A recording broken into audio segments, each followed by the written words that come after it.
পাঠাইছি, কোনো খোঁজ খবর নাই, এই চিন্তায় তো আমরা বাঁচি না।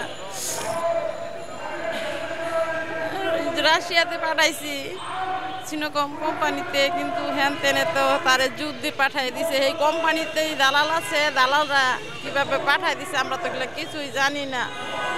ওখানে তো তার কোনো খোঁজ খবর পাই না আমরা। হ্যাঁ, আমি চাই আমার ছেলে যেন ভালো মতন বাড়িতে ফিরে, সরকারের কাছে এটুকুই আমরা দেন, আর কিছুই আমরা চাওয়ার নাই। আমরা কোনো টাকা পয়সা চাই না, সরকারের কাছে চাই যেন আমার ছেলে ভালো মতন ফিরে আসে আমাদের বাড়িতে। নিখোঁজ 5 মাস।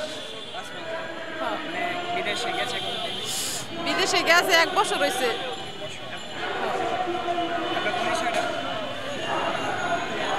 আমাকে গ্রাম গাজীপুর, কালীগঞ্জ থানা, ইউনিয়ন হয়েছে কালীগঞ্জ, গ্রামের নাম পাউরান, ছেলের নাম অয়ন, তার বাবার নাম রতন মণ্ডল।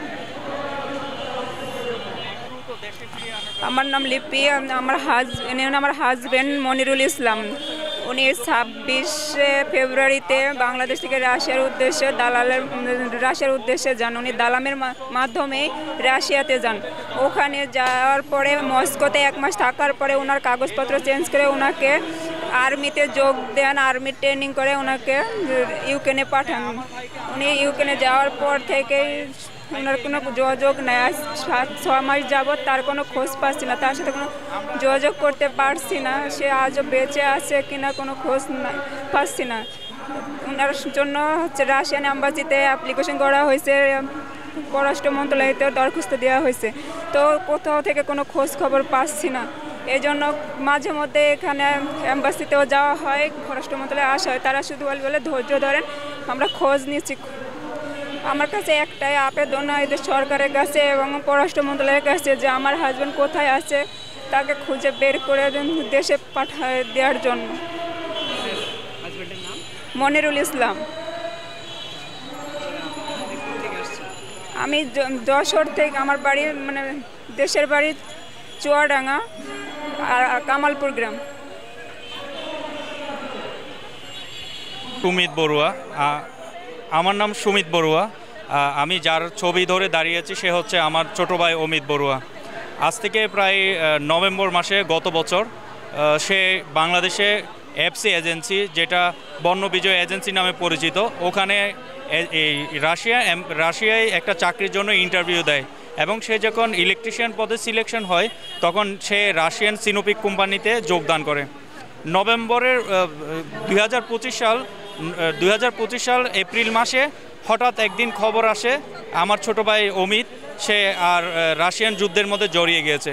কিন্তু সে কিভাবে জড়িয়ে গেল আমরা সেটা কোনো কিছু বুঝে উঠতে পারিনি। পরে আমরা যখন বিভিন্ন জায়গায় খবর নিয়ে থাকি তো তখন শুনতে পারলাম সে রাশিয়ান যুদ্ধের মধ্যে জড়িয়েছে। পরে আমরা বাংলাদেশে পররাষ্ট্র মন্ত্রণালয়, প্রবাসী কল্যাণ মন্ত্রণালয়, রেড ক্রসিং সোসাইটি এবং রাশিয়ান এম্বাসিতে যোগাযোগ করি এবং দরখাস্ত দিই। প্রত্যেকটা জায়গা থেকে আমরা দরখাস্ত রিসিভিং কপিটা নিই, কিন্তু এখনও পর্যন্ত আমরা কোনো ধরনের খবর আমার ভাইয়ের পাইনি। আজকে প্রায় 7 মাস হয়ে গেছে। এর মধ্যে আমরা এজেন্সির সাথেও যোগাযোগ করেছি, যে এজেন্সি থেকে আমার ছোটো ভাই অমিত গিয়েছে, কিন্তু এজেন্সি আমাদেরকে একটি কথা বললো, তারাও দরখাস্ত দিচ্ছে, তারাও এই দরখাস্তের মাধ্যমে আমার ভাইয়ের খবর নেবে, কিন্তু এখনও পর্যন্ত তারাও আমাদেরকে কিছু জানেনি। তো বাংলাদেশ গভর্নমেন্টের কাছে আমার একটাই অনুরোধ এবং আমার পুরো পরিবারের কাছে, পরিবারের পক্ষ থেকে একটাই অনুরোধ, যাতে আমার ছোট ভাইকে সে কী অবস্থায় আছে, সে আদৌ কি আছে কি, আমাদেরকে খবরটা জানান এবং অতি দ্রুত আমার ভাইকে যেভাবে হোক এই বাংলাদেশে নিয়ে আসার ব্যবস্থা করুক।